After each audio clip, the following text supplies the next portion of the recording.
Alors, une fois de plus, bonjour et bienvenue à vous qui me regardez. Alors aujourd'hui, je vais un peu sortir du cadre agroalimentaire pour entrer dans le BTP. Je vais vous parler des presses qui sont utilisées pour faire des briques de terre. Alors, si vous avez un peu prêté attention à cela, depuis un certain moment, les briques de terre prennent une ampleur très considérable sur le marché.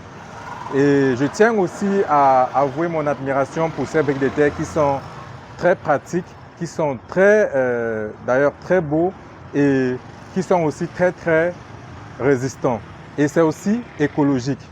Et avec ces derniers temps, j'ai dû constater sur le marché qu'il y avait des entrepreneurs qui sortaient même des nouvelles formules. C'est-à-dire, au lieu de presser seulement de la terre, on ajoute un peu de ciment, on ajoute un peu des additifs pour rendre ça encore plus résistant, pour rendre ça plus beau, plus belle plutôt, puisqu'on dit une brique, et pour rendre ça encore plus performant. Donc aujourd'hui, je vais vous parler des presses qui sont utilisées pour faire ces briques de terre. Alors, il y a plusieurs types de presses. On a plusieurs catégories, on a plusieurs types. Je vais commencer par vous parler des presses hydrauliques. Ces presses hydrauliques, généralement, sont alimentées avec un moteur diesel, mais les commandes sont hydrauliques. À l'intérieur, lorsqu'on va recharger de la terre, on va utiliser une commande hydraulique pour contrôler la manutention. Il y aura une rame au-dessus et une autre rame en bas et ça va compresser la terre et on va faire sortir la brique qui sera récupérée. Ça, c'est un type qui est fréquemment utilisé. Et en plus de cela, il y a d'autres types. Il y a même des presses qui sont électriques. Cependant, les presses électriques ne sont pas souvent très évidentes parce que la plupart des temps ici en Afrique, quand on finit de construire le bâtiment ou la maison, qu'on va installer de l'électricité. C'est vrai que c'est possible d'obtenir de l'électricité pendant la construction, mais ce n'est pas très évident et ce n'est pas possible dans tous les cas.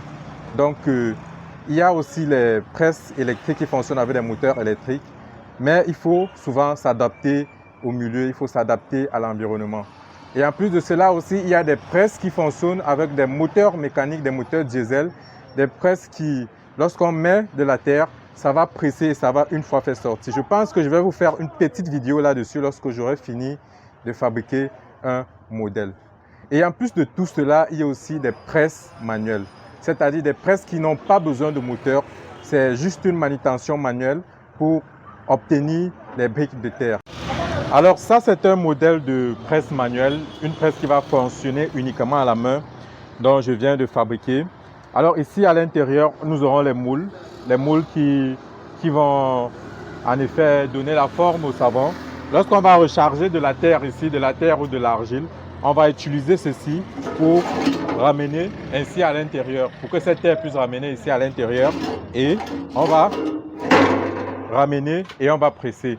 Donc cette machine serait transportée tout à l'heure dans un chantier pour déjà la production. Malheureusement, je ne serai pas là-bas parce que c'est un peu loin, c'est très loin. Sinon, je vous ferai une petite vidéo déjà pour vous montrer comment est-ce que ça fonctionne avec les parpaings et la forme avec les briques et la forme des briques que ça va produire. Mais je vais finir cette vidéo en vous présentant une autre vidéo qui serait plutôt une presse hydraulique en train de fonctionner. Et je vous ferai une autre vidéo sur les presses aussi, mais plutôt pour les parpaings, pas pour les briques, mais pour les parpaings, parce qu'il y a des presses pour les briques et il y a des presses pour les parpaings qui sont deux choses différentes. Et je vous ferai aussi une autre vidéo sur les mélangeurs. Il y a des mélangeurs utilisés dans le BTP, des mélangeurs qui sont différents des bétonnières. Donc, suivez-moi, likez, partagez et restez abonnés. Cliquez sur le petit bouton rouge qui est juste en bas pour rester abonné. Et je vous donne rendez-vous à très bientôt pour une nouvelle vidéo.